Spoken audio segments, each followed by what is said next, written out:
India is a land where antiquity isn't hidden beneath the dust of centuries, but breathes in every stone, every temple, and every lost symbol. Here, archaeology confronts puzzles that seem too complex, even for modern times. Gigantic monoliths, underground structures, perfect calculations, strange astronomical complexes, and traces of forgotten technologies. All of this forces us to reconsider our understanding of the past. Here are 20 real mysteries of India, each of which still has no definitive answer. Harappan script. Imagine huge, once bustling cities in the valley of a great river, where people built houses of baked brick, laid out straight streets, and constructed complex drainage systems. In the ruins of these cities, archaeologists have found dozens of small tablets, seals, and fragments covered with strange symbols. These symbols are the main encrypted voice of the vanished Harappan civilization. Harappan writing consists of short strings of symbols, usually 3, 5, or sometimes 10. No long texts like sacred books, letters, or laws have been found. Everything appears to be seals, labels, tags, or small tablets used in everyday life. It is precisely this shortness of the inscriptions that greatly hinders scholars attempting to decipher the hidden language. The symbols are extremely diverse. They include simple lines, geometric shapes, amazing animal figures, fantastical creatures, and strange emblems. Some signs resemble horns, fish, vessels, trees, or even human heads. However, we cannot be certain whether these are drawings of objects or conventional symbols for sounds and syllables, as in other writing systems. To read an ancient text, a key is needed. A famous stone inscribed in several languages once provided such a key, allowing the understanding of ancient Egyptian script. For the Harappan script, such a saving grace is lacking. There is not a single bilingual inscription where a familiar language appears side by side with the same text in Harappan script. Therefore, all attempts at reading it rely on guesswork and comparisons. Some researchers believe these signs conceal a language related to modern southern Indian languages. Others are convinced that the connection was more likely with ancient peoples living further north. Still others argue that this is not a true script, but a special symbol system for religious and economic markings. None of these theories has yet been proven to the point of being compelled to accept the others. Interestingly, these signs are found on almost everything related to accounting and property management. These include seals, which could be used to make impressions on clay, pieces of ceramics, rare metal objects, and jewelry. It seems that writing is closely linked to trade, the storage of goods, the names of owners, and community symbols. But what exactly is written there, the names of gods, people, product designations, or protective formulas, remains a mystery. Scientists have tried, and continue to try, to unravel the mystery using new methods. They count the number of times and in what order the same symbols appear, compare them with known languages, and construct complex tables. These methods demonstrate that the symbols truly behave like elements of a genuine script, not just random drawings. But even with this knowledge, deciphering the code hasn't made any decisive progress. The mystery is heightened by the fact that the Harappan civilization itself vanished, as if it had been switched off. Cities were deserted, their traditional way of life was disrupted. There are theories about shifting river courses, floods, climate change, and possible conflicts. But without reading these people's own texts, we see only the surface picture. The voices of the inhabitants themselves are lost. They remain silent behind a wall of incomprehensible signs. Imagine standing before you in a vast library, thousands of volumes stacked on the shelves, but all of them written in a language for which there is no dictionary. You see the images, the repeating phrases, you sense the structure, but you can't understand a single phrase. This is how a researcher senses the Harappan script. It is clearly intelligent, orderly, not created by chance, yet it remains a closed door with a lock for which we have not yet found the key. Sometimes new tablets and seals are discovered, and each time the hope arises that this particular find will provide a clue. Perhaps one day, archaeologists will discover a long text or inscription alongside a later language. Perhaps new cities will be discovered where writing was used differently. But for now, the whole world is forced to watch these tiny signs as if they were silent films. And there's a special power in this. Harappan writing reminds us that even with modern technology, blind spots remain. We can peer into space, but we can't read a tiny seal made by someone who lived many thousands of years ago. This undecipherable system of symbols is one of India's most stubborn and enigmatic mysteries, and it opens our path to the world of 20 real secrets of this land. City of Mohenjo-Daro.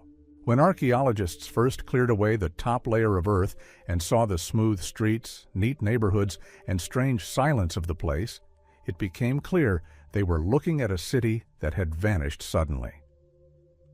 Mohenjo-Daro stands in the valley of a great river and looks as if its inhabitants had vanished in a single day, leaving behind empty houses and an untold story. The city is striking in its thoughtfulness. It's divided into blocks, as if on an invisible grid. The streets are straight, meeting at right angles. Each house has a complex system of canals that drain water directly into the city's main water supply. It seems incredible that people from such a distant past could build so rationally and cleanly. But the strangest thing is why it all suddenly came to an end. The citadel rises in the upper part of the city. It's not a fortress in the traditional sense, but rather an administrative heart. It contains a huge reservoir resembling a swimming pool carved into the ground and lined with brick. Many believe it was associated with purity rituals or important public ceremonies.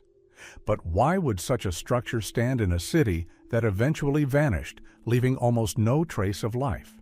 There are no signs of a hasty evacuation on the streets. No weapons or ruined walls have been found, and there are no significant signs of fire. The houses look as if people left peacefully, but never returned. Researchers have long sought an explanation for this strange departure. Some say the river changed course, leaving residents without water. Others say severe floods made life unbearable. Still others believe that natural changes gradually caused the city to desert. But all these are theories, not answers. In some places, archaeologists have found human remains right on the streets. They seem to have been caught in an unexpected event. But there are no signs of struggle or destruction nearby. What brought people there? The locals could have died from a disease whose outbreak we don't know about, or from some disaster that left no visible traces. But why then did no one attempt to bury the dead? Why did the city simply cease to exist? The bricks used to build Mohenjo-Daro are remarkably uniform. They are made to a single standard. This speaks to a strict system of production and control. But why was such precision necessary? And why did this same system disappear as soon as the city fell into decline? If natural disaster were the sole cause, similar skills would have continued to exist in other settlements. But this did not happen. The city plans reveal not just order, but a unified design. It's as if one person or one group of people had calculated the layout of streets, houses, and canals in advance. This astonishing urban planning approach emerges unexpectedly, persists for several centuries, and then vanishes without a trace. There are no inscriptions, no indications that indicate who designed the system. What's particularly strange is that almost no objects have been found in the city that could reveal anything about power. There are no statues of rulers, no monumental palaces, no obvious signs indicating a ruling dynasty. This creates the sense of a society where power was distributed differently than we're used to. Perhaps it was more collective. But without texts and direct evidence, we can only speculate. There's another mystery. The inhabitants of Mohenjo-Daro used advanced measurement methods. Standards for weights and sizes are found throughout the city and differ little from each other. This speaks to a precise and strict system of trade and control. But how could such a sophisticated system vanish as if it had been switched off? The city was a major trading center. Goods from distant lands reached it, and others left in the opposite direction. But when the city was abandoned, the trade routes changed, as if someone had severed the lifeline connecting Mohenjo-Daro to the rest of the world. Today, the excavated neighborhoods stand in a sweltering silence. The sun illuminates the empty streets where no one walks. The canals, once filled with water, have dried up. The houses, built of uniformly sized bricks, are silent. It seems as if the city still listens to the footsteps of those who never returned. Every discovered object, a vessel, a piece of jewelry, a seal, is like a hint of a larger story. But without the master key, without deciphering the Harappan script, we see only a picture, not a story. Mohenjo-Daro remains one of India's deepest mysteries, a city built with incredible precision and abandoned without explanation. And while archaeologists continue to explore it, every brick, every street, every bone discovered reminds us that vanished civilizations were no less capable than modern humans. Perhaps they knew things we haven't yet grasped.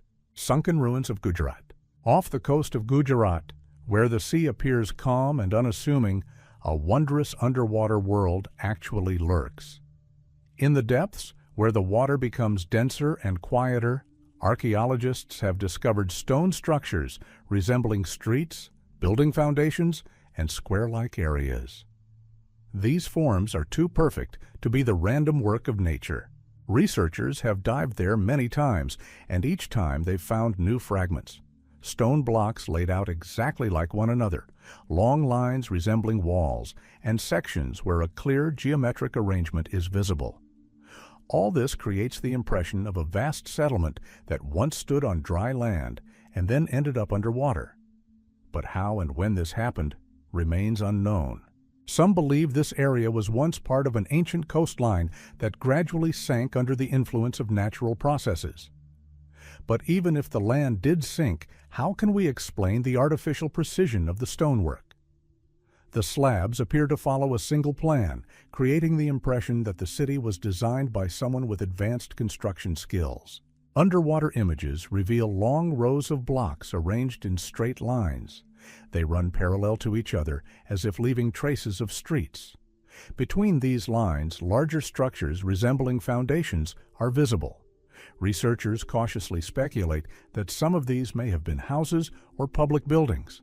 However, the layout itself appears too orderly to be a matter of chance. The sea often preserves traces of past lands. Around the world, there are examples of areas that were once densely populated but later sank beneath the waves due to slow subsidence or abrupt environmental changes. But the ruins off Gujarat stand out for their likely antiquity and scale. They look as if an entire city, not a few random rocks, were submerged underwater. In some areas of the seabed, stones are visible, carved as if by ancient craftsmen. Smooth edges, uniform sizes, angles reminiscent of cut marks, all raise questions. Could nature have created shapes that so closely resemble the work of builders? Or are these the remains of a culture about which we know far less than we would like? What's interesting is that the ruins lie near a place known for its ancient legends. Large settlements once existed there on dry land. Their inhabitants engaged in maritime trade, crafts, and possibly possessed the knowledge to build complex cities. If the underwater ruins are indeed connected to these ancient peoples, then we are witnessing a piece of a vast history that remains inaccessible. The difficulty of the study lies in the fact that everything changes underwater. Sand can bury entire areas, currents shift rocks, and vegetation and marine sediments obscure their contours. Creating an accurate map of the ruins requires long and careful work. But even incomplete images reveal that beneath the water lies a place that was once part of a vast human life. Scientists continue to explore the area. They are bringing to the surface small artifacts, pieces of pottery, and fragments of stone tools. These objects don't provide a direct answer, but they confirm that vibrant streets once bustled here. Hundreds of people walked along them, worked, socialized, and worshipped their gods. Now, all of this is hidden beneath the water, and we see only hints of its former size. The most mysterious thing about these ruins is the sense of lost time. We see traces of planning, traces of craftsmanship, traces of human design, but we don't know who left them. The city stands before us like a stone shadow, suggesting that history may be much deeper and broader than we're accustomed to thinking. And perhaps these underwater structures will one day help us unlock a chapter of the past that the sea has preserved for many millennia. Iron Pillar of Delhi. At the very heart of the ancient complex, amid stone arches and carved walls, stands a pillar that has fascinated visitors for centuries. It appears simple, a tall metal column, smooth and dark, with barely visible inscriptions. But this simplicity conceals a mystery that remains definitively unexplained. The pillar is virtually rust-free, despite standing outdoors for many hundreds of years. Researchers spent a long time examining its surface. It is smooth, without deep cracks or major corrosion. Only a thin film of dark plaque covers the metal, as if protecting it. This film has become one of the main mysteries. It is unlike ordinary rust, which destroys metal. On the contrary, it creates a protective layer, as if specially created by nature or ancient craftsmen. The column is made of pure iron, and that's no less surprising. In ancient times, people rarely worked with iron of such quality. Typically, the metal contained impurities that quickly caused corrosion. But here, the impurities are distributed in such a way that the metal remains strong and corrosion is almost non-existent. It's unknown how the craftsmen achieved such purity, as complex smelting technologies didn't exist back then. Some experts suggest that the secret lay not only in the purity of the iron, but also in the way it was joined. The column consists of multiple layers, apparently forged and joined to create a strong, monolithic structure. But how exactly this was done, and what tools were used, remains a mystery. The ancient craftsmen possessed skills that we can only attempt to reconstruct today from the traces left on the column's surface. The column bears inscriptions. They are carefully carved with lines that are still clearly legible. These inscriptions mention the ruler in whose name the pillar was created and extol his virtues. But the inscriptions themselves don't reveal the most important thing, how exactly this metal was created. They merely remind us that the column was an important symbol, an object of special respect. It's surprising that natural conditions haven't destroyed the pillar over the centuries. Rain, heat, humidity, and temperature fluctuations, all of these should have left deep marks. But the column stands as if resisting time. Scientists have studied the climate, the chemical composition of the soil, and the effects of air. All of these factors play a role, but they don't fully explain the phenomenon. Some believe the column is rusting, but so slowly that it's almost imperceptible to us. Indeed, even the strongest protection weakens over time. But how can we explain the fact that other iron structures from the same period have crumbled while the column remains almost perfectly preserved? This difference creates the feeling that the ancient craftsmen knew something about metals that we have forgotten. Some believe the secret lies in a special method of heating the iron. If the metal was heated and cooled repeatedly, and the temperatures were precisely controlled, the structure became dense and stable. But for this to work, a great deal of skill was required. Without precision instruments, they had to rely on color, sound, and texture. It seems the artisans possessed a keen sense of the material. Other researchers believe the composition of the coal used during forging played a key role. If the coal was made from certain types of wood, it could produce the right temperature and chemical environment. This coal created a special atmosphere in the furnace, filling the metal with components that would later react and form a protective layer.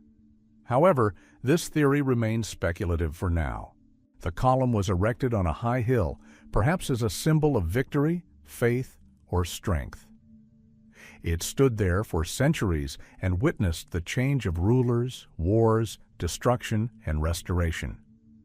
People around it lived, left, returned, and built new structures. But the column remained in place like a guardian of time. What's particularly impressive is that even when damaged, the column doesn't break. Its surface bears marks of impact, possibly caused by attempts to destroy it. But the metal withstood these attacks.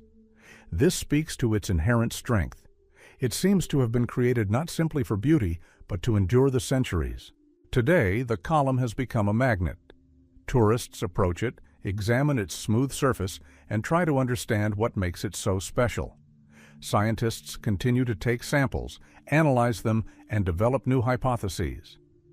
But a complete explanation remains elusive. The metal behaves differently than most iron objects of the time, and this makes the column unique. In the evenings, when the sun sets and a soft light falls on the surface, the column seems almost alive. Its smooth edges reflect the last rays, as if reminding us that it has endured more than many human cities and kingdoms. It is not just an ancient relic, it is a symbol of mastery and mystery. The Iron Pillar of Delhi remains one of India's most extraordinary ancient structures. It combines a craft long since lost and knowledge we are only just beginning to understand. Perhaps one day, scientists will fully reconstruct the technology of its creation. But for now, it stands in silence, and everyone who approaches it senses that before them is not just metal, but the trace of a great skill preserved through the centuries. Kailasanatha Temple, Ellora. If someone were to see this temple for the first time and were unaware of its history, they would assume it was a vast stone city, built piecemeal. But the real miracle lies elsewhere. The temple wasn't built. It was carved from a single rock, from top to bottom.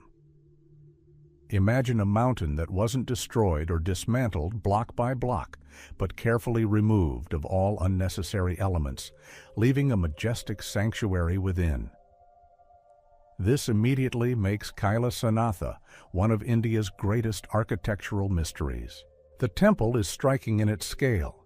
Its height is comparable to a multi-story building, and its width is so vast that an entire courtyard with galleries could be accommodated within.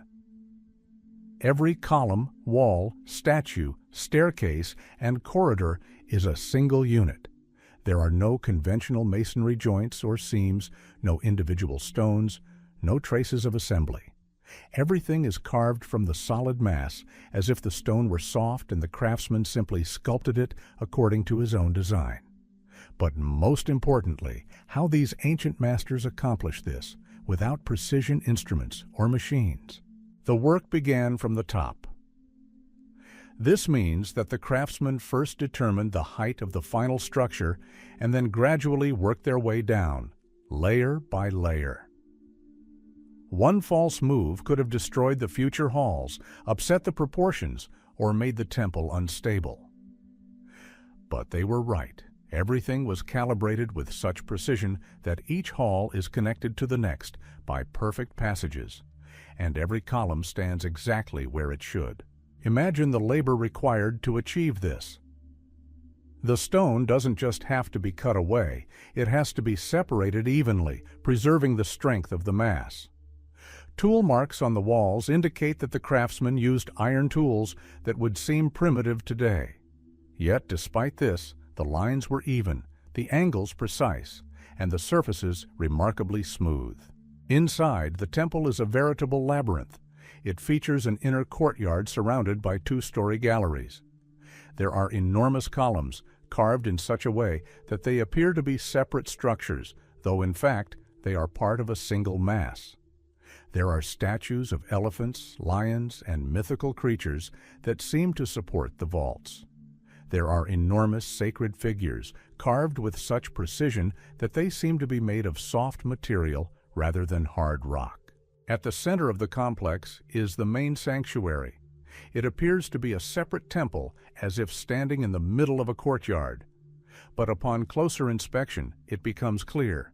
This is not a separate building, but another section of the same rock. This impression is created by an architectural illusion, carefully crafted by the ancient masters down to the smallest detail. It seems they deliberately intended to overwhelm visitors. But how was it possible to calculate such a structure in advance? To carve the temple from top to bottom, a precise plan was required. And this plan had to take into account every column, every hall, every projection. A calculation error would have resulted in parts of the temple colliding with each other, disrupting the overall composition. But here, everything is coordinated, as if the project had been created by a team of architects with modern tools. One of the mysteries is the speed of the temple's construction. Some researchers believe it could have been carved in a relatively short time. To make this possible, many craftsmen worked simultaneously, moving in unison through the layers. But how did they coordinate their work? How did they ensure the lines matched perfectly when working from different directions? This remains unclear. Another question is how the craftsmen removed the enormous volumes of rock. Thousands of tons of stone had to be removed, all by hand or with simple equipment. Imagine people cutting rock, lifting blocks of stone, and hauling them out of mines day after day without the machinery we consider ordinary. Their labor must have been incredibly difficult, but where are the traces of this work? Where are the enormous heaps of rock? Almost no trace remains. Some halls inside the temple give the impression of an artificial cave. High ceilings, smooth walls, and evenly spaced columns. Everything seems designed as a single artistic image. In some places, the light falls in such a way as to create the feeling of a living stage. The ancient masters clearly considered not only the strength, but also the play of light, creating a unique atmosphere within the temple. Legends surrounding Kailasanatha claim the temple was created by divine inspiration. But even if we disregard the legends, the fact remains. The architects possessed knowledge that is difficult to explain. They knew how not only to build, but also to anticipate the behavior of stone, its weaknesses, and stress points. Without a deep understanding of the rock structure, such carving would have been impossible. Some parts of the temple appear to have been worked like wood. The steps are perfectly even, and the columns appear chiseled, though they are not chiseled, but hewn. This creates the impression that the craftsmen possessed incredible patience and strength to work the stone as if it were soft. Today, the temple stands open to the world, and everyone who enters feels its grandeur. The high walls seem to look down on you, reminding you that before you stands the labor of thousands of unknown people. Their names are forgotten, but their work has survived centuries, preserved through heat, wind, and rain. Kailasanatha is a place where reality seems impossible. The temple wasn't built, but rather freed from the rock. It was as if the craftsmen had liberated a hidden sanctuary within the mountain, waiting for its time. This work requires not only strength, but also astonishing vision. They had to imagine the temple within the rock even before the first piece was cut. This is precisely what makes the temple so striking. It's not just grand, it's impossible. Its creation challenges our understanding of ancient technologies. It's one of those places where you sense that human capabilities can surpass anything that seems realistic. And while scientists continue to study its structure, the most important thing remains clear. Kailasanatha preserves the knowledge of people who possess skills lost over time, the singing pillars of Vithala. In the city of Hampi, amid the ruins of an ancient kingdom, stands a temple where the stone can sing. This isn't a poetic comparison. There really are columns inside that emit resonant notes when lightly struck. Each column sounds its own unique sound, as if a musical instrument were hidden within the stone. And this is precisely what makes the Vithala temple one of India's most unusual mysteries. The columns look like ordinary stone pillars. They are decorated with carvings, supporting ceilings, and creating halls and corridors. But inside, they behave differently than you'd expect from solid stone. If you touch one with your fingers, it emits a slight vibration. If you gently strike it with a wooden stick, a note is heard. If you walk along a row of columns, you can hear a series of different sounds that combine to form a melody. The column's structure is complex. Each consists of several parts that appear solid from the outside, but some researchers believe the interior is structured differently. The inner part may be thinner, while the outer part is denser, creating the effect of a musical instrument. But how exactly the craftsman achieved this combination remains a mystery. The stone is too hard to precisely calibrate its internal structure with primitive tools. One of the column's unique features is that their sound is unlike the resonance of ordinary stone. Typically, striking a stone produces a short, dull response, but here the sound is pure, even, and possessing a special depth. It seems as if the vibrations are transmitted not only through the column, but throughout the entire hall. This creates the sensation that the temple breathes music. Scientists have attempted to explain this phenomenon. They've tested the stone's density, its composition, and the shape of the columns. But any test yields only a partial explanation. Yes, the stone can produce sound. Yes, a certain shape amplifies vibrations. But how did the ancient masters know that this particular shape and this particular arrangement would produce a musical effect? And most importantly, why did they choose to use this technique here? The temple housing the singing columns was a place of special significance. It is surrounded by courtyards, galleries, and numerous statues. Every detail is meticulously crafted. It seems the craftsman wanted not only to create a place for rituals, but also to imbue it with a special sense of presence. Music here could have been part of the spiritual experience. Imagine a hall filled with the voices of stone, resonating under the touch of the priests. Some halls are designed to amplify the sound of the columns. The vaults reflect the vibrations, transforming them into a soft musical background. Perhaps the ancient masters calculated the interplay of sound and created the architecture so that each note had its role. It's almost a theatrical approach, but in stone architecture. What's also interesting is that the columns can't be made to sound identical, even if they look similar. Each one has its own distinct voice. Some are low-pitched, others high-pitched, and still others produce short notes. It's reminiscent of a set of instruments made from the same type of stone, but tuned differently. But where are the traces of tuning? Where are the instruments the craftsman used to measure the tone? Nothing of the sort has been found. The purpose of the columns remains unclear. They could have been ritual instruments. They could have been a means of communication through sound. They could have been an element of entertainment or a demonstration of skill. Perhaps the music of the stone was used during important ceremonies when sound enhanced the ritual. Music held a special significance in ancient cultures, and here it seems to be woven into the architecture itself. The Vithala temple itself is also full of mysteries. Its carved walls are covered in incredible detail. Ornaments, scenes from legends, depictions of animals and people, everything is executed with precision and subtlety. Every detail breathes movement, creating the sense that the craftsman saw the temple not just as a building, but as a living space. Today, touching the columns is officially prohibited to protect them from damage. But even without hearing its song, the temple leaves a powerful impression. It seems to preserve the memory of the sounds that once filled it, sounds that could change the atmosphere and influence the feelings of the people who gathered here for centuries. The singing columns remind us that ancient masters understood stone not only as a material, but as a part of the world capable of giving voice. They sensed its vibrations and knew how it would sound in this or that form. This knowledge could be passed down from generation to generation, but then it disappeared, leaving only the result, a stunning combination of music and architecture.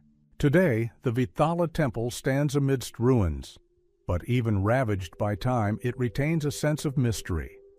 Its columns are not simply parts of a building, but a reminder of a hidden art, an art that combines sound, stone, and human craftsmanship into a single, harmonious whole. And as long as this temple stands, it reminds us that ancient civilizations understood the world more deeply than we can imagine. Acoustic phenomena of Golconda. On the summit of a stone hill, amidst ramparts and high bastions, stands an ancient fortress that holds one of South India's most extraordinary secrets. Golconda is famous not only for its architecture and legends of untold treasures, but also for the fact that sound here lives by its own rules. Within the fortress, there are points where a simple clap of hands transforms into a clear, long-range signal, audible as high as the Great Bastion. The most famous acoustic effect is located at the entrance to the inner complex. It's a spacious arch beneath which one simply claps their hands. Something strange happens. The sound rises up the stone corridors and reaches the top of the complex, traveling an incredible distance. There, on the elevated platform, it can be heard as clearly as if the clapping occurred right next to them. This isn't a legend, but a real effect that is still demonstrated today. The fortress's stone walls have a complex shape. Some sections form semicircular niches, others long galleries, and still others massive towers connected by passages. It seems as if all this was designed to ensure sound traveled along specific trajectories. But how could the masters have thought of this in advance? And was it truly intentional? Researchers believe the acoustic effect may be a combination of the shape of the vaults, the angle of the walls, and the structure of the stone. The sound reflects off the surfaces, is amplified, directed upward, and concentrated at a specific point. But even if this is explained by physics, the question remains, is this a coincidence or a subtle calculation? To intentionally create such an effect, one must precisely understand how sound will behave under different conditions. Today, this is achieved using sophisticated instruments and computer models. But the ancient masters of Golconda worked without such technology. They must have possessed a unique sense of space to create such acoustic corridors. This is a rare skill that has not been fully preserved. Golconda's acoustic features served not only a display of artistry, but also practical purposes. Clapping hands at the entrance could have been a signal to guards. It allowed them to monitor the movement of people and warn of approaching guests or danger. If this was truly part of the security system, then the fortress could be described as a place where sound was transformed into a tool of protection. But beyond the main effect, Golconda features other unusual acoustic zones.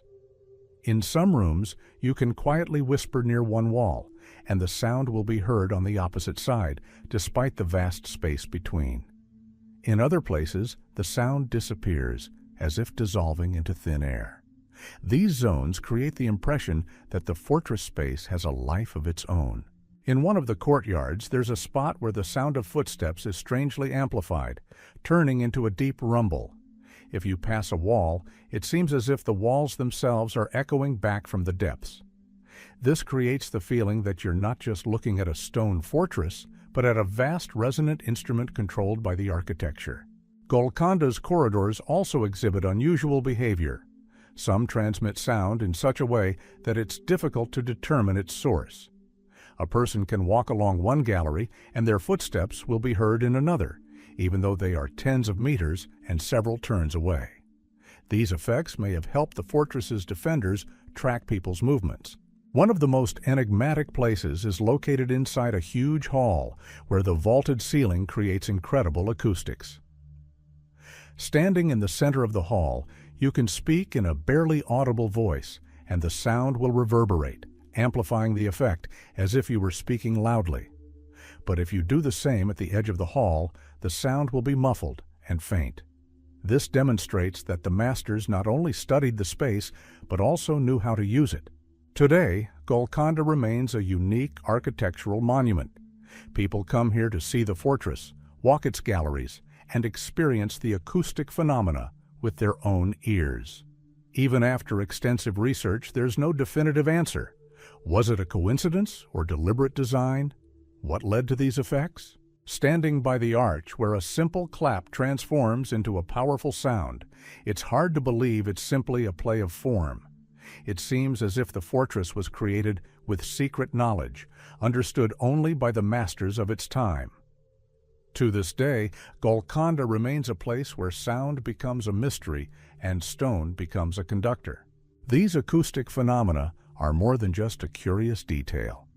They demonstrate that the ancient builders may have possessed knowledge that is now lost, knowledge that combined architecture, space, and sound into a single astonishing system.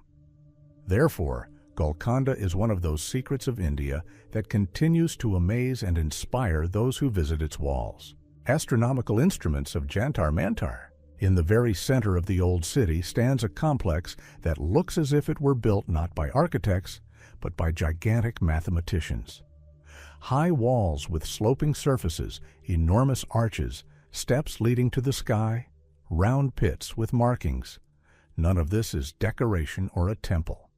These are instruments created to observe the movements of celestial bodies, and therein lies their secret. They produce remarkably accurate results, despite being built entirely of stone. Upon entering the Jantar Mantar grounds, you feel as if you've entered a strange stone garden, where every figure has a hidden meaning. Some instruments resemble staircases to nowhere. Others are giant sundials, capable of telling time with an accuracy that astonishes modern humans. But most importantly, this complex allows one to measure the positions of the sun, moon, and stars without the use of lenses, mirrors, or metal instruments. The most famous instrument is a huge triangular stand that reaches toward the sky. Its inclined plane is oriented to calculate shadows with astonishing accuracy. This shadow can be used to determine the time, the position of the sun, and even certain aspects of the movement of celestial bodies. All calculations are embedded in the stand's angles, lengths, and height. It feels like you're looking at a frozen mathematical formula. There are other unique instruments too. Some are circular depressions with markings, inside which an observer could trace the path of a star by its reflected shadow. Others are complex combinations of walls and levels, allowing one to record the rotation of the celestial sphere. Each is designed to be operated entirely manually, observing light and shadow. The main question is how the craftsman achieved such precision. Building these instruments requires more than just a knowledge of mathematics and astronomy. One must understand how the stone will behave in the sun, how the shadow will change at different times of the year, and how the climate will influence it. The slightest error in angle or height would render the instrument useless. But here, everything is so precisely correlated with the position of the celestial sphere that some instruments still function to this day. One gets the sense that the architects possessed a knowledge we can't always accurately reconstruct. They used simple materials, but applied complex principles. Their calculations accounted for the movements of celestial bodies with a precision usually associated with metal instruments and lenses. But here, everything operates on the interplay of light and shadow in stone geometry. Some researchers believe that the creators of Jantar Mantar not only built the instruments, but also conducted numerous observations to verify their accuracy. To do this, they had to observe the sky for years, noting the slightest changes. Perhaps this knowledge was passed down through generations of craftsmen. This explains why the complex appears so well thought out and complete. What's also interesting is that the instrument's shapes only seem strange at first glance. Stand at the right point and look at them from the right angle, and everything falls into place. Stairs become markings, arcs become precise scales, and recesses become projection systems. This space demands interaction. A person must be part of the process, otherwise the instrument remains a silent stone figure. Each stone instrument has its own purpose. One captures the sun's shadow, another points to a star, a third tracks time, and a fourth calculates seasonal cycles. Taken together, the entire complex functions as a vast observatory, with each element connected to the sky. And all of this is created without mechanisms, moving parts, or metal components. Some instruments are too large to be operated by a single person. They were probably intended for large astronomical events, where several observers recorded the movements of celestial bodies simultaneously. Imagine a group of people carefully observing a shadow falling on a marking, recording its every movement. This required not only knowledge, but also patience. Today, Jantar Mantar remains a working observatory at certain times of the year. Certain celestial phenomena can still be observed here using stone instruments, just as the ancient masters did. This reminds us that astronomy was never just a science. It was part of a culture connected to the rhythms of nature. The complex is striking in that it combines art, architecture, and science. Its creators did not separate one from the other. For them, observing the sky was not just calculation, but part of their understanding of the world. They created instruments that were intended to serve not just one generation, but centuries. Standing among these stone giants, you feel a strange calm. The sun moves across the sky, shadows creep slowly along the precise stone lines, and time seems to flow differently here. Jantar Mantar is a reminder that people of the past carefully observed the sky, combining craftsmanship with observation and transforming science into an architectural poem. This ancient observatory remains one of India's most enigmatic mysteries. It demonstrates that precision can be achieved even without modern technology, through a combination of knowledge, patience, and the ability to see the world's patterns. Lake Lonar, deep in the village, surrounded by dark forests and dry plains, lies a round lake that appears ordinary at first glance. But upon closer inspection, it becomes clear. This is no ordinary body of water. It lies within a huge, bowl-shaped crater with almost perfect steep walls, and its water possesses properties that have long baffled scientists. Lonar is a place where nature breaks the rules. The first thing that catches your eye is the lake's shape. It's perfectly round, as if someone had pressed down on the earth with enormous force. It's hard to imagine a natural process that could have created such a shape so smoothly and precisely. The crater itself is surrounded by dense rock, and its structure suggests it was once subjected to a powerful impact. But who or what could have left such a mark? The water's surface appears calm, but its composition is unusual. Two layers can be found in the same lake, barely mixing with each other. The upper layer is fresher, while the lower layer is surprisingly salty and alkaline. This separation is extremely rare and suggests that the lake lives by its own rules. It seems to preserve the memory of the force that created it thousands of years ago. Lonar's water possesses a property that still evokes astonishment. It is home to microorganisms found nowhere else nearby. These tiny creatures can withstand conditions that would be lethal to other life forms. They have adapted to the high alkalinity and salinity, and some live only in the deep layers of the lake where there is almost no oxygen. Scientists studying these micro-life forms believe the lake may have become a kind of nature's laboratory. A powerful impact once created a crater, which developed a unique environment. There are no familiar rivers bringing fresh water, nor are there large outflows. Therefore, the lake develops independently, creating unusual conditions that allow rare life forms to thrive. But beyond the unusual water chemistry, the lake is surrounded by rocks that appear to have been melted. Some rocks have the shape of glassy fragments, as if melted at high temperatures. This doesn't resemble the normal action of sun or fire. The formation of such minerals requires colossal heat, which could only have been generated by a sudden, powerful impact. Locals have told legends about the lake for centuries. Some said a fiery object fell from the sky at this spot. Others claimed a clash between a celestial being and a demon occurred here. Still others claimed the lake was a trace left by divine power. But no matter how different the legends, they all share a common theme. The lake appeared suddenly and as a result of tremendous force.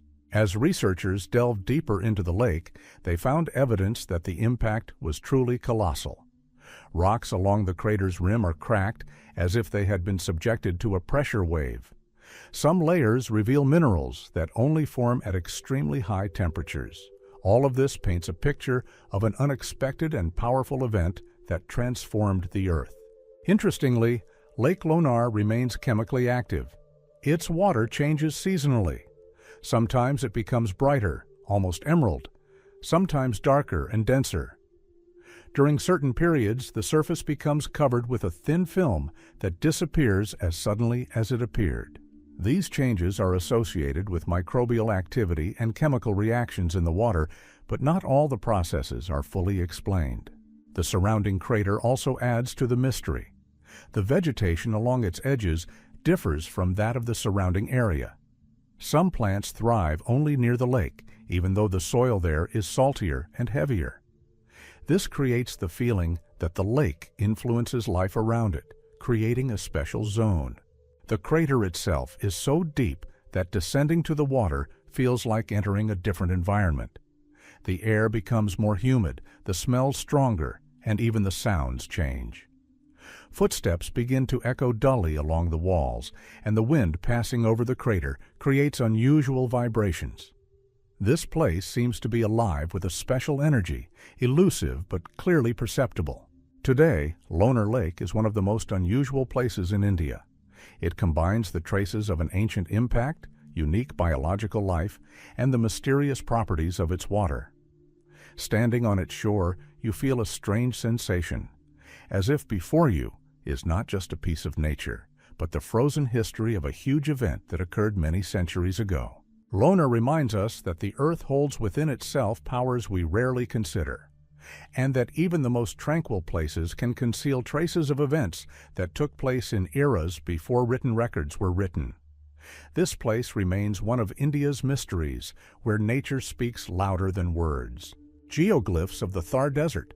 In one of the driest and hottest regions of India, where sand and sun reign supreme, there are signs that seem to have been left by the hand of a giant.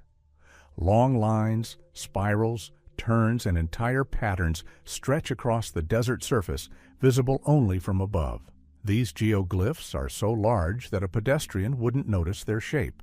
They only become apparent when viewed from above, taking in the vast expanse of land. These lines don't look like random marks of wind or erosion. They are smooth, precise, and spread over many kilometers. In some places, they form shapes reminiscent of circles, squares, or waves. In others, they form complex interlacings reminiscent of ancient symbols. All of this creates the feeling that we are looking at a carefully designed system, intended to be perceived not from ground level, but from above. The geoglyphs were discovered relatively recently thanks to satellite imagery. Until then, no one suspected that a vast drawing was hidden in the sand. When researchers began exploring the area, they realized that the lines stretched for tens of kilometers. Some of them were of an unimaginable length. They stretched from horizon to horizon, maintaining their alignment and direction. But who could have created such gigantic forms? And most importantly, why? There were human settlements in these areas, but they were small, and the people led a nomadic lifestyle. Creating geoglyphs of such scale required a high degree of organization and a clear understanding of how the design would appear from above. This suggests that the creators of these lines possessed an unusual way of thinking that transcended conventional boundaries. Some geoglyphs consist of parallel lines that extend for kilometers. Others are made up of intersecting arcs that create a sense of movement. There are also figures resembling spirals, as if swirled by the hand of a gigantic artist. But on the ground, these forms are almost invisible. Standing nearby, one sees only ditches or small depressions. Only a view from above reveals their meaning. The difficulty of the study lies in the fact that sand is a capricious material. It can obscure lines or, conversely, emphasize them. Therefore, many patterns may be partially lost or distorted. But those visible today give the impression of design, not chance. Some researchers speculate that the geoglyphs may have been part of rituals. Perhaps people created them to show something to the heavenly powers. When viewed from above, they appear as signs pointing skyward. But this is only a hypothesis. There is no direct evidence to support this theory. It's believed that the lines may have been used as landmarks. It's difficult to find your way in the desert. The landscape changes and the sand hides tracks. Perhaps these geoglyphs served as roads or signposts. But then again, their enormous size suggests they weren't intended solely for pedestrians. Other researchers see mathematical intent in them. Some lines run at precise angles. Others intersect, creating figures with astonishing precision. This suggests that the authors had a good knowledge of geometry and could apply it to vast areas. But the lack of written evidence complicates the search for an answer. When you look at a map of geoglyphs, you get the feeling that they're interconnected. Their lines converge, diverge, and form a network. It's not chaos, but structure. A structure that no one has yet been able to fully explain. Today, the geoglyphs of the Thar Desert remain one of India's most underappreciated mysteries. They are less well known than other ancient phenomena, but their significance may be enormous. They reveal how ancient people viewed the world, how they understood space, and how they interacted with the earth on a level beyond the ordinary eye. Standing amid the sand, it's impossible to see the drawing. But from a height, the geoglyphs come to life, transforming into gigantic symbols. This creates the sense that the ancient masters wanted to leave a message not only for their time, but also for the future. A message we are only just beginning to decipher. Ellora underground tunnels. The most common theme surrounding the grandiose Ellora complex is the famous rock-cut temple. But beneath the surface lies an equally mysterious element, a network of tunnels, passages, and unfinished excavations that extend deep into the rock. These spaces are not mentioned in ancient texts, have no clear purpose, and still raise questions. Why did the craftsmen begin creating these underground passages, and why did they suddenly cease work? As you descend into these dark passages, you sense a shift in the space. Unlike the temples with their carvings and lofty symbolism, silence and dampness reign here. Tool marks are visible on the walls, as if the work had stopped yesterday. The stone is unusually alive. You can discern the directions in which the craftsmen struck their stones and places where they may have planned to widen the passages. It feels as if the project was vast, yet unfinished. Some passages are so narrow that one can only move sideways through them. Others are unusually wide, as if designed for large groups of people. There are sections where the walls begin to diverge, creating the beginnings of halls. And there are others where the tunnel ends abruptly, as if the craftsmen had been working on something important but suddenly abandoned the site unfinished. Sometimes it seems as if the underground section of Ellora was conceived as a system of rooms connecting different temples. Perhaps the craftsmen intended to create a network of passages leading from one sanctuary to another, hidden from the scorching sun. But there are no traces of any control over this system. No markings, no inscriptions, no explicit construction instructions. It seems as if the creation of the tunnels was a secret even to those working in the above-ground halls. In some places, you can see the outlines of columns. They're only sketched out, not finished. This is surprising. Columns were usually crafted with precision and care, but here, work seems to have stopped at the first stage. This suggests that the underground halls may have been part of a grand plan that, for unknown reasons, remained just that, a plan. There are theories that the underground passages served a practical purpose. Perhaps they were water channels, of which there are many at Ellora. Perhaps the builders intended to create a drainage system or hidden reservoirs. But the shape of the tunnels isn't always suited to such purposes. Some are too high, others too narrow, and still others are positioned in such a way that water simply couldn't flow through them. Other researchers believe the tunnels may have had religious significance. They may have been intended for secret rituals, conducted in silence and darkness, away from light. However, there are no traces of altars, drawings, or ritual objects. The passages appear crude and unadorned, as if they were created for the very first stages of work. What's particularly interesting is that some passages lead to unremarkable stone ledges. They don't connect to the halls, don't reach the surface, and don't serve as ventilation. These dead ends create a sense of incompleteness. It's as if the craftsmen were studying the rock structure, making test cuts and testing its strength. But even if the tunnels are the result of experimental work, why are there so many of them, and why are they located so deep? It seems as if a group of craftsmen had a special commission that was never completed. Perhaps the temple complex was intended to have underground halls of a scale we cannot even imagine. Strange acoustics can be heard inside the tunnels. Footsteps reverberate differently depending on the shape and depth of the passage.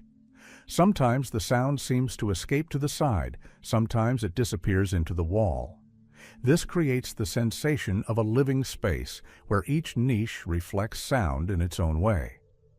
Perhaps the craftsman studied these effects to use them in future construction. Another mystery is the tools. Marks on the stone indicate that the tunnels were carved with astonishing regularity. The blows to the rock were at a uniform angle, as if the craftsman were using a precise rhythmic method. This speaks of immense experience and confidence. But why did the work stop? Some researchers speculate that the work was interrupted by a change in rulers or a shift in religious preferences. Perhaps the new leadership decided to redirect resources to other projects. But even if this is the case, it is strange that no surviving mention of such a large-scale underground system exists. Today, the underground tunnels of Ellora remain a place to be entered with caution. It is a space where the walls bear traces of unfinished work, where questions echo with unanswered questions. These tunnels are a reminder that every great complex can have an unseen side, and that sometimes there are more secrets underground than above. Megalithic circles of Chambal. Deep in the Indian plains, where the hills rise in gentle waves and long, dry winds whip the grass, lie circles of rough stones. At first glance they appear random, but a closer look reveals that these are no haphazard piles.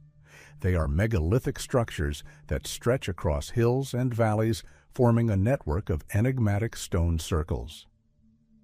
Each one bears the traces of ancient activity, the origins of which no one fully understands.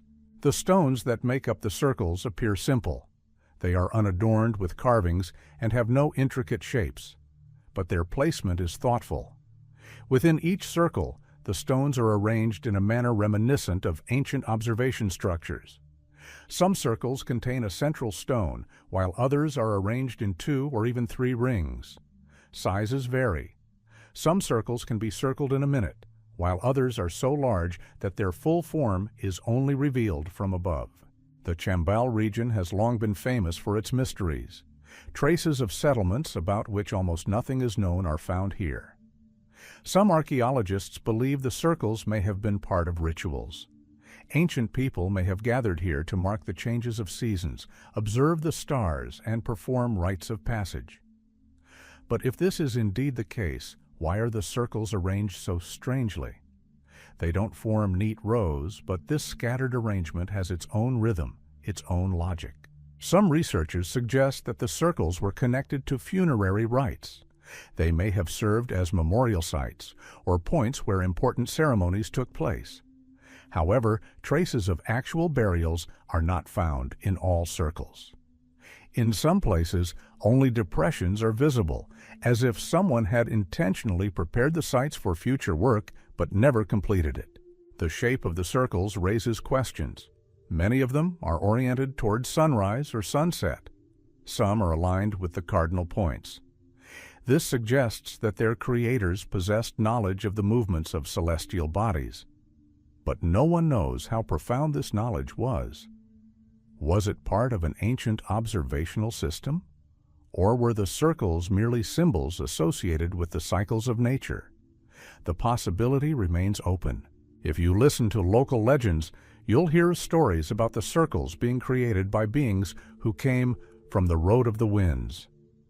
This is an old expression used to describe an ancient people about whom there are no written records. The Chambal people believed that they lived in close connection with nature, and the circles were their way of marking sacred territories.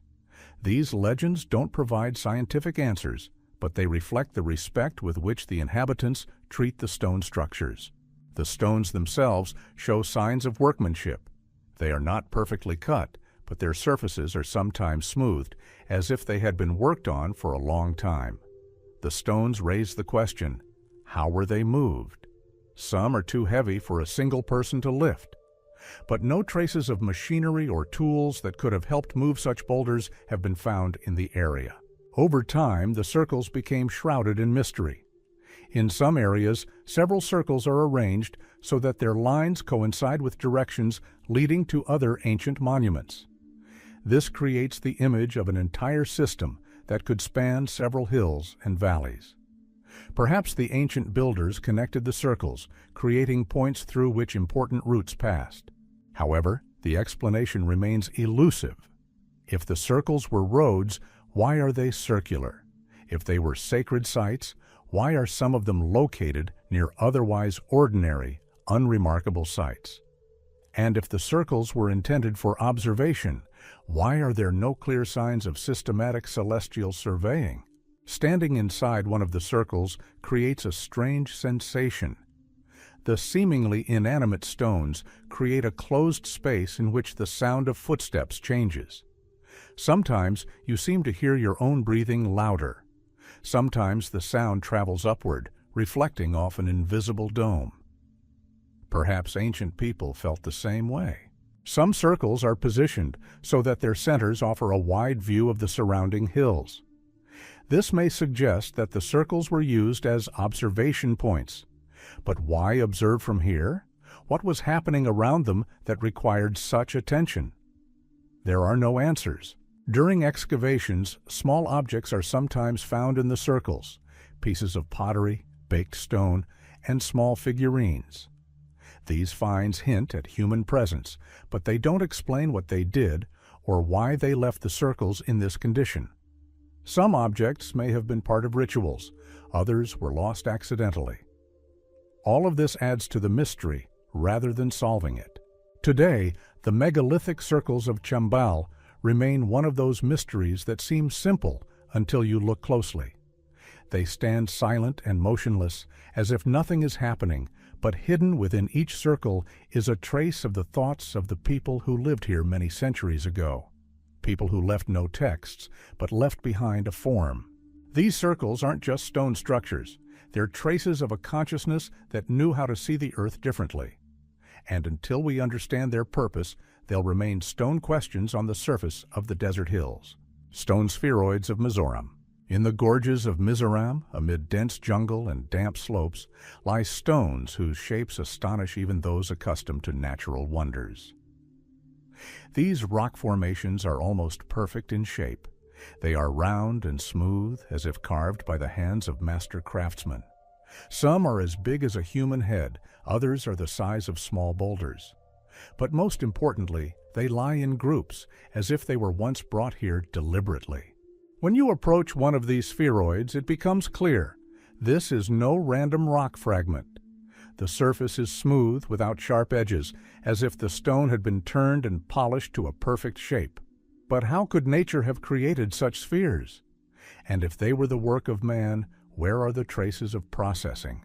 No carvings, no notches, no rough lines that would have been left by ancient tools. Some of the stones have small indentations or streaks, but their arrangement doesn't resemble the marks of blows or cutting. They rather resemble natural growth lines, like those of a tree, only in stone form. This leads researchers to wonder whether these spheres were formed naturally or whether ancient craftsmen used some technique we cannot reconstruct. In rare places, you can see enormous spheroids, partially buried in the ground. Their size is so great that it seems they've lain there for centuries. Trees grow around them, their roots twining around the stones as if guarding them. This creates the impression that the stone spheres are part of the landscape, but the shapes themselves are too perfect to be entirely natural. Some researchers suggest that the spheroids could have been the result of a long natural process. Water, wind, and soil movement could have shaped the stones, gradually rounding them. But in that case, they would have had varying shapes, more oval, angular, or with jagged edges. However, most spheroids here exhibit remarkable symmetry. There's a hypothesis that the spheroids were part of rituals or ancient cultural heritage. Perhaps craftsmen carved them for use in ceremonies. The stone has always held deep significance in local traditions. But the question arises again: where are the tool marks? Even the most careful carvers would have left small grooves or marks of processing. There's nothing of the sort here. Their concentration is also interesting. The spheroids are not scattered randomly. They often occur in groups, sometimes several dozen. This suggests a warehouse or a place where ancient people would have transported finished stone objects. But if this is true, why is there so much work, yet the use of these spheres has never been discovered? There are no stands, niches, or temple complexes nearby. When researchers examined the internal structure of some spheroids, they found that many of them were composed of layers of varying density. This is odd. If the rock had formed naturally, the layers should have been chaotic. But here, they are arranged evenly, as if the rocks were created gradually, through a process of slow growth. This looks more like a geological miracle than human work. Some spheroids, according to geologists, may be incredibly old. They could have begun to form when these lands were uninhabited. But if so, why are similar formations rarely found in neighboring regions? Why does Mizoram contain so many of them, and in such good condition? Locals consider these stones frozen creatures. Their legends say that giants once roamed here, carrying round stones to build their homes. But one day, something happened, and the giants, along with their loads, turned to stone. The legend is beautiful, but it doesn't explain the origin of their perfect shape. When a researcher stands among dozens of spheroids, he gets the feeling that these are not just stones. They resemble frozen imprints of movement, as if something round rolled across the ground and left behind traces. But this is only an image.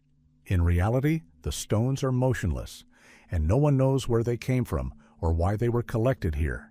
Some spheroids lie in areas where the soil is loose and unstable. Moving them would require enormous force.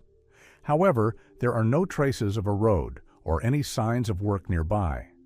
This means that either the stones were deposited there naturally, or ancient people possessed unknown means to move such masses. There's another interesting detail.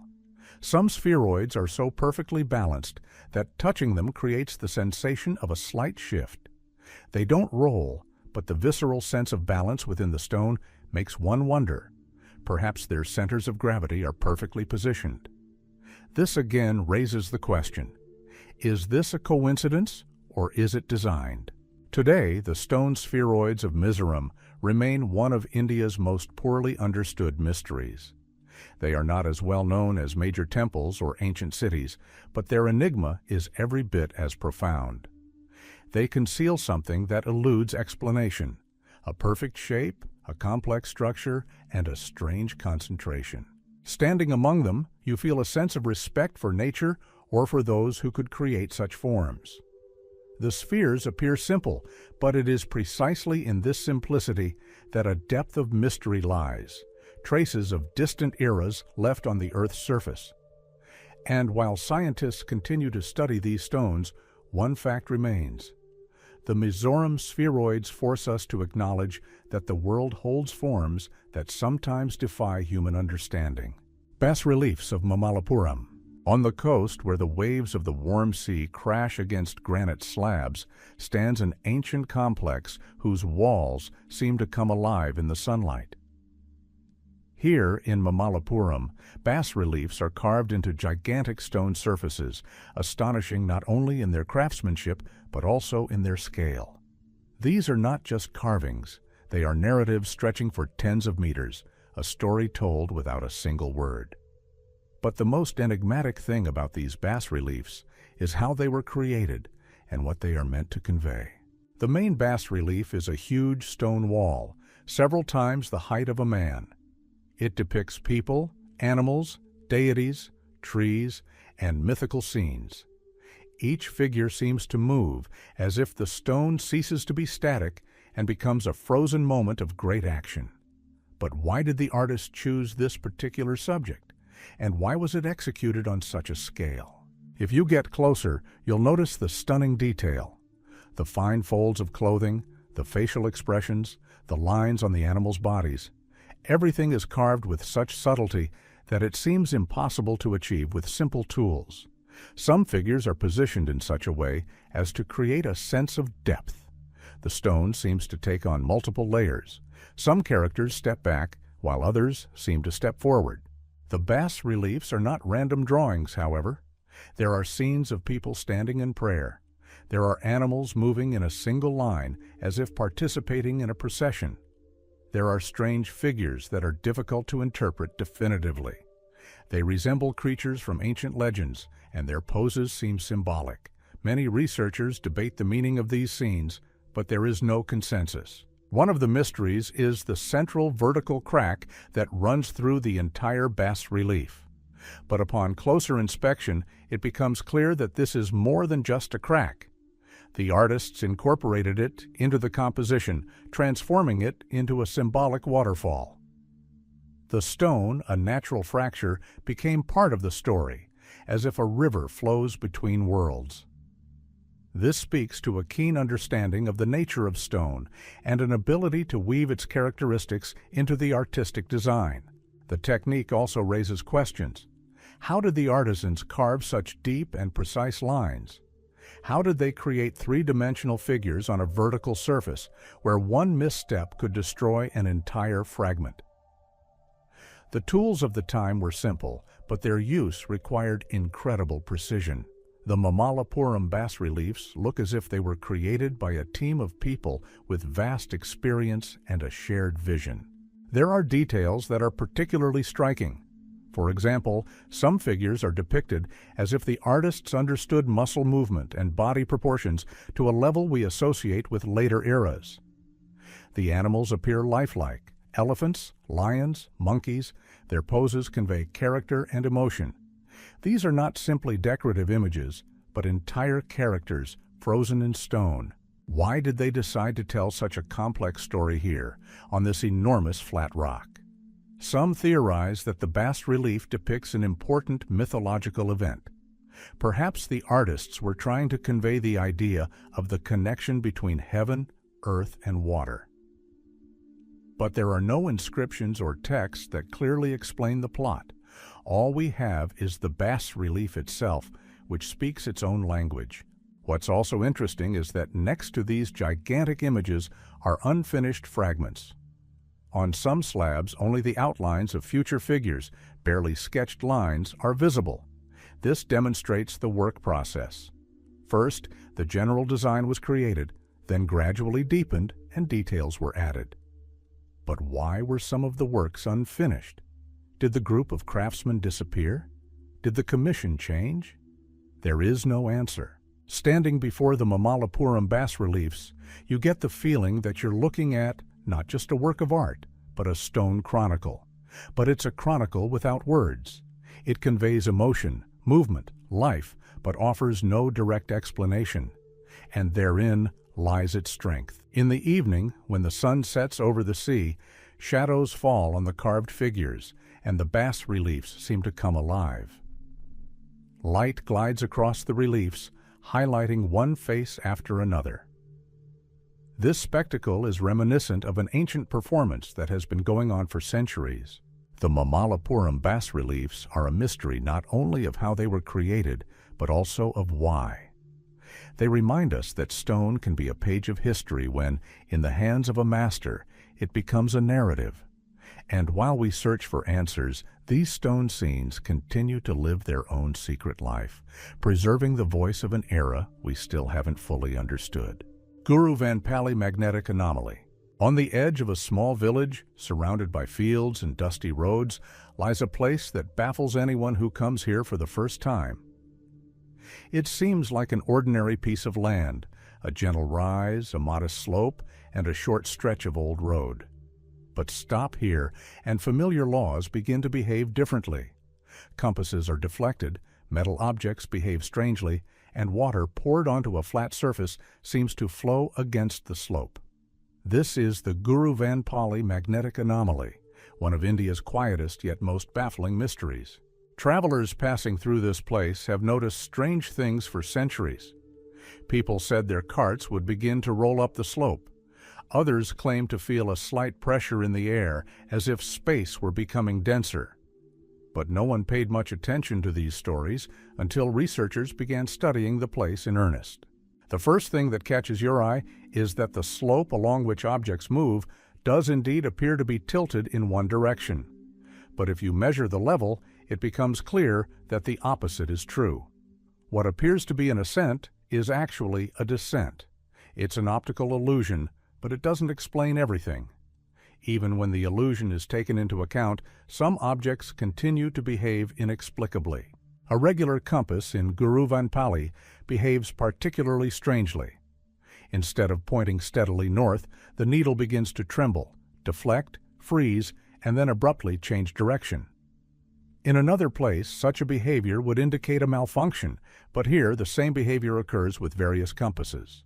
This indicates the presence of a certain force influencing magnetic fields. Scientists hypothesize that a large deposit of magnetic rock might be located underground. If such rock is shallow, it could indeed influence the compass needle's direction. But soil tests revealed a surprising result. No large deposits were present. The rock underground was ordinary, without any elevated metal content. This means the compass needle's deviation lies neither on the surface nor in the rock. Another mystery is the movement of water. If you pour water into a small container and place it on a plot of land, the water sometimes begins to flow in directions it shouldn't. At first glance, this seems like an illusion caused by the slope, but upon precise measurement, it must be acknowledged. The movement actually does sometimes contradict the expected direction. This is unusual and requires explanation. Locals believe the place possesses its own power. They call it the land where the world turns. Legends tell of an ancient stone that supposedly held energy capable of altering the state of the surrounding space. But neither the stone nor any other ancient objects have been found here. All that can be seen is an ordinary road, trees, and earth. Some researchers believe the explanation may lie in the shape of the terrain. Sometimes the shapes of hills and valleys create strong optical effects that influence the perception of distance and slope. A person perceives an ascent, but is actually descending. Combined with the features of the horizon, this can create the impression that objects are moving upward. But even with this theory in mind, several oddities remain.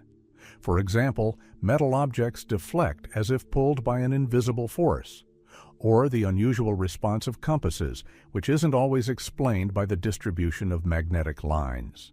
There's another interesting fact. The anomaly is more pronounced at certain times of the day than at others. The effects are much more noticeable in the morning than in the evening. This suggests that solar radiation or soil temperature may influence the magnetism in this area. However, no consistent patterns have yet been identified. When a researcher enters the area, they can feel a slight vibration in the ground. It's not strong, but distinct if you listen closely. It doesn't sound like machinery or natural springs. Rather, it's an internal tremor that gives the feeling that something is moving or changing underground. However, no signs of underground voids or currents were found. Some scientists have suggested that the underground structure may be more complex than it appears. Perhaps there's a layer of rock beneath the soil with unusual properties that influences the movement of magnetic lines. Or perhaps there are minerals present in concentrations too low to be detectable in samples, but sufficient to influence compasses. But these are just guesses. Even the most detailed soil studies have not yielded a definitive answer. When standing in an anomalous zone, the surrounding world seems slightly displaced. Trees appear slightly taller than they actually are. The horizon appears uneven, though this is barely noticeable to the naked eye. All shapes and lines seem to lean to one side, creating a sense of distorted space. This may be the result of a complex interaction of light, relief, and perspective. But combined with the effects of moving water and the deflection of arrows, it seems as if the place lives by its own laws. Locals aren't afraid of the anomaly. They consider it part of the land's character. They say the place sometimes whispers when the wind passes over the slope, and sometimes pushes when gentle waves of air rise above the soil. These are figurative descriptions, but they reflect the experiences of people who have lived near this site for generations. The Guruvanpalli magnetic anomaly reminds us that secrets can lurk even in the most inconspicuous places. You don't have to search for ancient temples or underground cities to encounter the inexplicable. Sometimes just stopping on a lonely stretch of road is enough to feel the familiar world shift slightly, hinting at forces we know little about. Metallurgy of the Indus Valley Civilization. When talking about ancient civilizations, we usually imagine brick houses, ceramics, and jewelry, but rarely sophisticated metalworking technologies. However, traces of metalworking have been found in the Indus Valley civilization that still baffle scientists. The inhabitants of these ancient cities knew how to smelt, mix, and shape metals to create objects of incredible strength and precision. And the mystery lies in how exactly they achieved this. Archaeologists have discovered numerous metal objects, knives, mirrors, jewelry, and small tools. All are striking in their quality. The metal is uniform, without any rough inclusions. The lines are smooth, and the edges are often even, as if the objects were crafted with finer tools than those known at the time. Most striking is their use of alloys. Indus Valley civilization metallurgists knew how to combine copper with tin, lead, and even rare alloys, creating strong and durable materials. Some finds contain traces of complex mixtures that made the objects corrosion-resistant. How did these ancient craftsmen select the proportions? How did they know which metals could be combined? We have no written instructions to explain their methods. The forges in these ancient cities were unusually designed. They were not located on the outskirts, as is often the case, but in residential areas. This suggests that metalworking was part of everyday life. But how was the high temperature for smelting maintained? Where was the fuel stored, and how did they achieve such precise heating? There are still no answers. In some places, archaeologists have found traces of specialized furnaces. They are designed as if the artisans could control the airflow and maintain a steady heat. But the furnaces are unusual. They are smaller than would be expected for mass metal production. This suggests that the metal was processed in small batches, but with great care. Metal mirrors are particularly intriguing. These mirrors are polished to such a smooth finish that the reflection appears almost modern. Achieving this by hand is incredibly difficult, but craftsmen managed it. They used fine abrasive stones to create an even mark, then polished the surface until it shone. Such mirrors weren't just everyday objects, they may have had ritual significance. But even if so, their quality remains a mystery. Some finds indicate the use of casting. Molds for casting objects had thin channels for the metal to flow through. Such molds must be made with great care, otherwise the molten metal will not fill them completely. However, the found castings are flawless, indicating that the craftsman knew how to control the flow of metal. This indicates a profound knowledge that we can only reconstruct today. The most mysterious objects are small, fine-edged tools. They look as if they could have been used for jewelry or carving. But the metal in them is so finely crafted that the tools retain their shape even after extensive use. Achieving this requires high temperatures and precise cooling control. This process requires experience, skill, and technology about which we have incomplete data. Some researchers believe that the metallurgy of the Indus Valley civilization was part of a broader knowledge system. Craftsmen may have passed on secrets orally without writing them down. If the knowledge was preserved by only a few groups of specialists, it would have been lost after the cities disappeared. This explains why technologies found in the Indus Valley civilization are not always continued into later eras. But there are other questions. Why did the inhabitants of these ancient cities place so much emphasis on metal? It was used not only for utilitarian objects, but also for jewelry, ritual figurines, and everyday items. All this suggests that metal played a significant role in their culture. But how significant was its significance? Was metallurgy part of sacred knowledge? Looking at the discovered pieces, one gets the sense that the artisans strove to make them not just functional, but beautiful.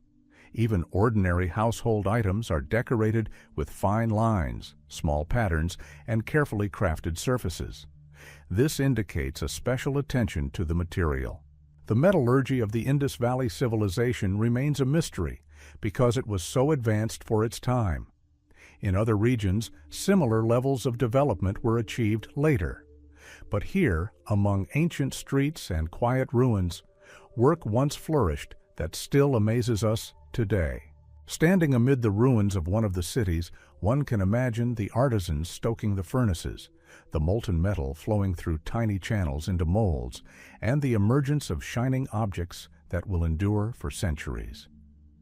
And it is precisely in these objects that lies part of the secret, hidden in the depths of an ancient civilization that left us its achievements, but no instructions. This mystery reminds us that ancient people may have possessed knowledge we sometimes underestimate. Their technologies were not a fluke, but part of a larger culture where craftsmanship was valued no less than art. And while we continue to explore these remnants of material culture, the metallurgy of the Indus Valley civilization remains a keystone yet to be turned. Proto-city of Mehrgarh.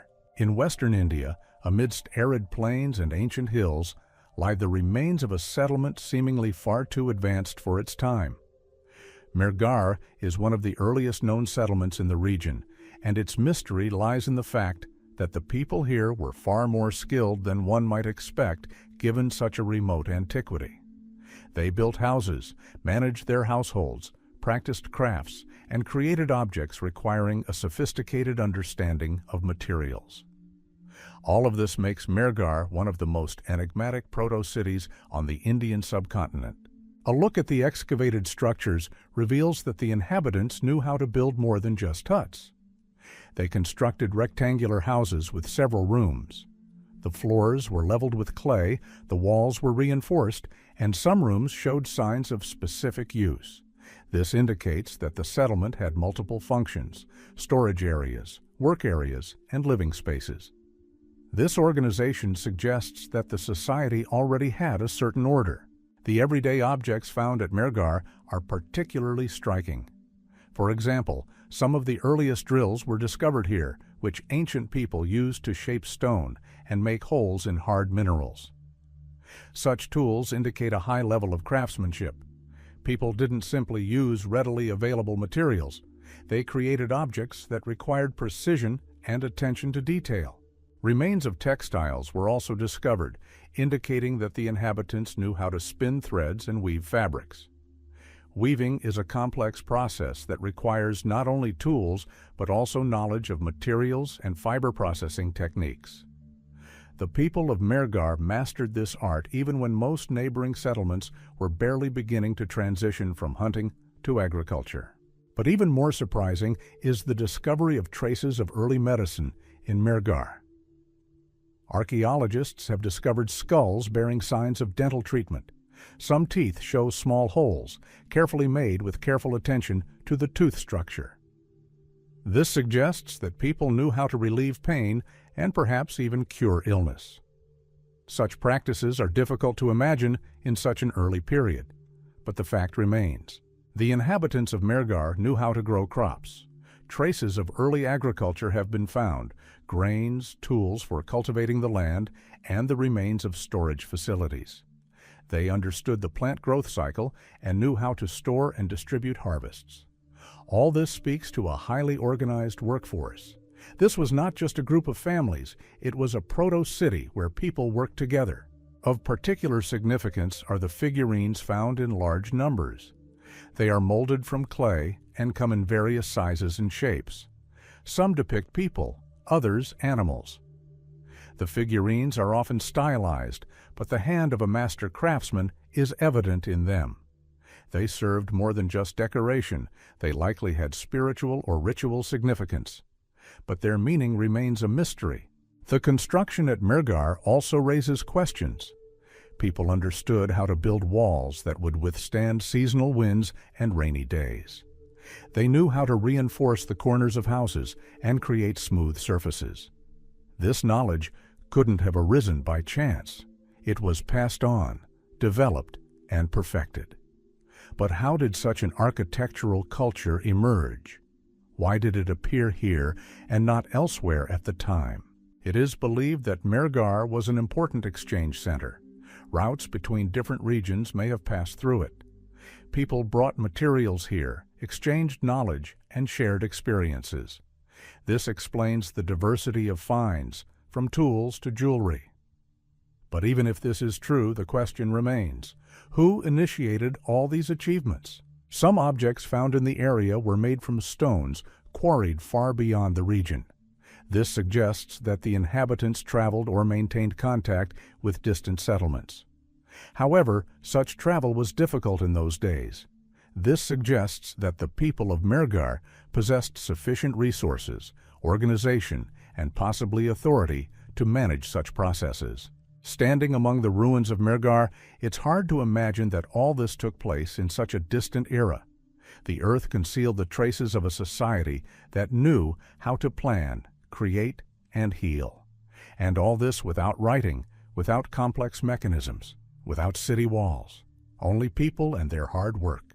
The proto-cities of Mehrgar are a mystery about how early human skills could have developed. People lived here who left us traces of progress, but no explanations. Their tools, houses, figurines, and traces of crafts are like fragments of a larger story we are still piecing together. This mystery reminds us that civilization begins not with the invention of writing, but when people unite for a common cause. And Mehrgar is one of those places where this happened remarkably early. Stepwells of Baori. In the arid lands of western India, where seasonal rains are rare and the heat is a challenge, people once built structures that are striking not only for their beauty, but also for their engineering prowess. These structures are called stepwells, or baoris. At first glance, they look like enormous stone staircases extending deep underground. But their purpose was far more important. They served as sources of water, protected from the heat and evaporation. And therein lies their secret. The wells were built with such precision and thoughtfulness that they still evoke admiration. When you climb to the edge of one of these wells, a view opens up that seems like part of an ancient temple.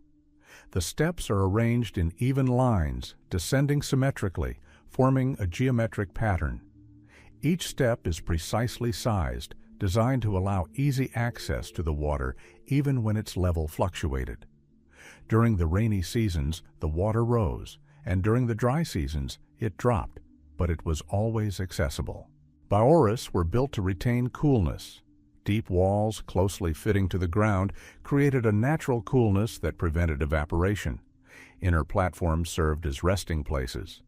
People could sit on the steps to beat the heat, and sometimes baoris became social centers or even ritual sites. But the most astonishing thing is the precision with which these wells were built. The steps aren't simply stacked one on top of the other. They're arranged to form a stable structure capable of withstanding the Earth's pressure. Removing even one layer would have rendered the entire structure unstable. But the craftsmen created such robust geometric designs that most baori have survived to this day. Some stepwells have multiple levels. This means the craftsmen planned in advance how the water would change during the different seasons. They created platforms where people could descend if the water level dropped below normal. But how did they calculate this without sophisticated instruments? How did they determine how many levels were needed and what depth was sufficient to supply the entire settlement? The materials were also specially selected. For the walls, they used moisture-resistant stone. It didn't crumble or wash away. This was important as the water in the baori stood for long periods and the walls had to withstand constant contact. But quarrying such stones required effort and organization. People transported enormous blocks over long distances and precisely placed them in the well's base. Some baori are veritable underground palaces. Their walls contain niches, decorations, and carved patterns. This suggests that the wells were not simply utilitarian structures. They were perceived as places of power, beautiful and worthy of reverence. One of the most interesting features is that the baori took the light paths into account. At certain times, the sun illuminates only the upper steps, while the lower ones remain in shadow almost all day. This helps retain the cool water, but it seems as if the craftsmen weren't simply building deep wells. They were also considering how the light would work at different times of the year. Some baoras exhibit unusual acoustics. Footsteps bounce off the walls, creating an echo that changes depending on the water level. During certain seasons, the sound may increase or decrease.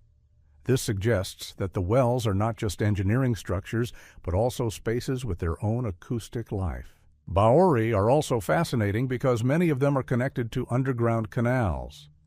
These canals channeled rainwater into a central well, purifying it naturally. This resembles a complex water supply system, where each part works in harmony with the others. But how could such a system have arisen without records, without plans, without written rules? There are theories that Baori creation remained a vibrant tradition. Craftsmen passed on their knowledge orally, creating structures that were the result of experience rather than mathematical calculation. But the question remains, how did they manage to maintain such proportions, such precision, and such strength? Today, the baoras stand quietly and majestically. Reflections of light on their steps create intriguing patterns, and the cool breeze rising from the depths reminds us that people once knew how to not only extract water, but do so beautifully and wisely. These wells are evidence that the ancients knew more about the land and climate than is sometimes thought. The Baori stepwells are not only engineering mysteries, but also symbols of humanity's connection to nature. They demonstrate how to work with the earth while respecting its cycles and forces. And as their steps continue downward into the cool twilight, they remind us that wisdom can be hidden in the simplest yet most thoughtful forms. Canals of the Kavri Valley. In a wide valley where the soil is fertile and soft and the Kavri River flows smoothly and leisurely, traces of ancient canals remain, crafted so meticulously that some of them still function today. These canals, extending deep into the earth, are striking in that they were constructed without any apparent technology, yet with astonishing precision. Their width, depth, and direction are calculated so that the water flows naturally, as if following the movement of the river itself. And this is one of India's most subtle mysteries. Walking along one of these canals, it seems as if it's always been there. Its edges are covered with grass, its walls are compacted by time, and the water flows through them calmly. But a closer look reveals that this is not a natural formation, but an artificial structure created by human hands. The canals are dug evenly and carefully, their turns precisely calibrated to prevent the flow from eroding the walls. The hidden harmony of canals is revealed in their perfect slope. For water to flow, the surface needs to have a slight slope. But if the slope is too steep, the water will erode the walls and carry away the soil. If it's too shallow, it will freeze and become a stagnant mass. In the Kavri Valley, this balance was achieved with remarkable precision. But how the craftsmen measured the slope without sophisticated instruments remains a mystery. In some places, the canals flow into small reservoirs. These served to store water when the river flooded. During droughts, these reservoirs released water back into the system, providing people with moisture. This approach speaks to a deep understanding of the water cycle and seasonal changes. But again, where did this knowledge come from? We have no written evidence to explain this. Interestingly, the canals are often located in such a way that they connect several villages. Some run parallel to the main riverbed, while others cross fields, directing water to where it's most needed. This demonstrates a high level of organization. Someone had to plan the system, coordinate the work, and ensure that the entire system functioned. The stone fortifications along some sections of the canals are also striking. The stones are laid to create a solid wall that holds back the flow. They are unadorned, only what's needed for stability. Their shape and size suggest that the craftsmen knew how to work with stone. However, these fortifications lack any traces of decorative elements, suggesting the utilitarian nature of the structures. There are areas where canals run under roads or next to rural homes. People living here often don't even consider the antiquity of these waterways. For them, they're part of the landscape. But when researchers begin to study their origins, they realize the system is too complex to be the result of random construction. Some canals have smooth embankments along their edges, stabilizing the soil. This resembles modern engineering methods, but is constructed with seemingly primitive means. However, these embankments have withstood the passage of time and are still in use. If you look closely, you can see that the soil is compacted in a special way. This method maintains its shape over centuries. Remarkably, the canals of the Cauvery Valley not only carried water, but also distributed it. At points where the flow needed to be diverted, special forks were created. They resemble miniature sluices, but without moving parts. The shape of the walls and the slope create a natural divide, diverting some of the water in a different direction. This suggests that people knew how to control the flow of water without the use of machinery. Some researchers suggest that the ancient inhabitants of the Cauvery Valley conducted years of observation. They studied how water behaved during the rainy season, how it flowed down the slopes, and where it accumulated. Based on this experience, they created canals, using knowledge passed down orally. But even so, it's difficult to understand how such knowledge could have been so precise. The canals look especially beautiful during the rainy season. Then the water rises above its normal level, and the entire space becomes alive. The flow moves smoothly, as if along a pre-calculated trajectory. And it seems as if it's not man who has integrated himself into nature, but rather nature who has integrated itself into the work of man. Today, this system of waterways remains a part of life. It reminds us that sometimes complex engineering problems can be solved with simple means, by listening to the earth and observing its behavior.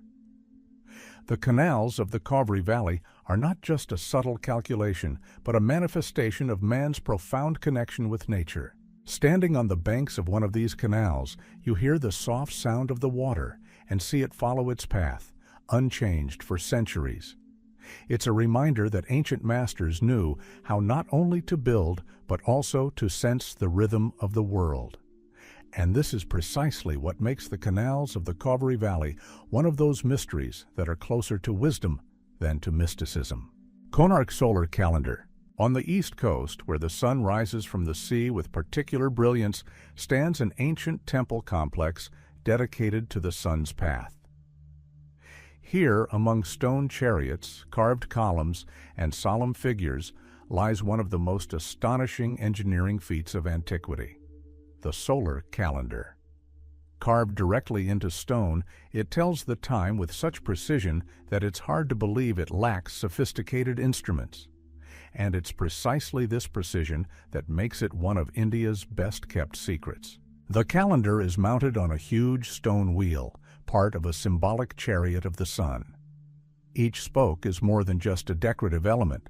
It serves as a marker, indicating specific intervals of time. When viewed in the morning or evening, the shadow cast by the wheel reveals the hours with surprising precision. But the most astonishing aspect is that it is crafted without a single metal element. The wheel's shape is a perfect circle. The stone is precisely aligned so that even now, after centuries of erosion, its proportions remain precise. Every tooth, every notch, every line on the spokes is designed to catch the sun's light at a precise angle. It seems as if the craftsman knew in advance how the sun would move at different times of the year, and calculated every element with this in mind. If you stand nearby and observe the movement of the light, you can see the shadow move gently, as if along a predetermined trajectory. Every few minutes, the shape of the shadow changes, and if you know where to look, you can determine the time of day almost unmistakably. This astonishes even modern researchers. No metal instruments, no linear measurements, no clocks. Only the sun, the stone, and a profound understanding of light. The images on the wheel convey mythological symbolism, scenes related to the journey of the divine chariot across the sky. But hidden within the symbols is geometry. Every figure, every line is woven into the calendar's structure. Even the ornaments are arranged so as not to disrupt the overall pattern of the shadow. This suggests that the creators combined art and engineering. They thought not only in aesthetic, but also in mathematical categories. Some researchers believe the calendar was used for more than just telling time. It may have also served to identify seasonal cycles, solstices, equinoxes, and the onset of seasonal winds. When observing the calendar on certain days of the year, the shadows appeared differently, as if indicating turning points in natural rhythm. This makes the wheel part of a broader observational system. What's also interesting is that the Konark solar calendar doesn't stand alone. It's integrated into the architecture of the entire complex. The temple is a huge symbolic chariot of the sun god, and each wheel, including the one that serves as a calendar, is part of the overall design. But only one of them has precise geometry designed for measurement. This demonstrates that the craftsman distinguished between the artistic and the functional, although this distinction is not apparent on the surface. The mystery isn't just that the calendar works, it's how the craftsman achieved such precision. To create a working solar instrument, one must understand the sun's motion, its altitude, and seasonal changes. The terrain, wind direction, and air transparency must all be taken into account. But we don't know what methods the ancient builders used. Knowledge of light may have been passed down from generation to generation, but there are no written sources. Another mystery is the durability of the structure. The wheel has survived storms, floods, earthquakes, and hot seasons, yet continues to function. Its proportions are so well preserved that the shadows still fall almost perfectly. This speaks to a high level of understanding of materials. The stone chosen was resilient, capable of withstanding centuries of solar heat. At certain hours, a ray of sunlight passing through small indentations creates a thin line on the wheel's surface. This line moves smoothly, as if alive. Observers of the past could follow it and discern the passage of time based solely on the pattern of light. This turns the calendar into a kind of stone timekeeping that operates without any mechanism. Standing before the Konark solar calendar, you feel a strange calm. You see the shadow moving across the stone, as if reminding you that the passage of time is not controlled by man. But the very fact that man was able to capture this passage and capture it in stone evokes profound respect. This calendar is evidence that the ancient inhabitants of India knew how to listen to the world. They observed the sun, understood the rhythms of nature, and transformed this knowledge into forms that have endured through the ages. The Konark solar calendar remains one of those mysteries that conceals its depth beneath the stone's tranquil surface. It demonstrates that the wisdom of the past can be as accurate as modern technology if its roots lie in careful observation of the movement of light. India holds its secrets not in locked vaults, but right under the open sky, in stone, earth, water, ancient lines, and forgotten crafts. These 20 mysteries reveal how deeply people who lived long before us sensed the world. They created temples, canals, tools, and structures that continue to function, surprise, and inspire. And as we explore their legacy, it becomes clear the past is not gone. It quietly observes us, offering its questions to anyone willing to listen.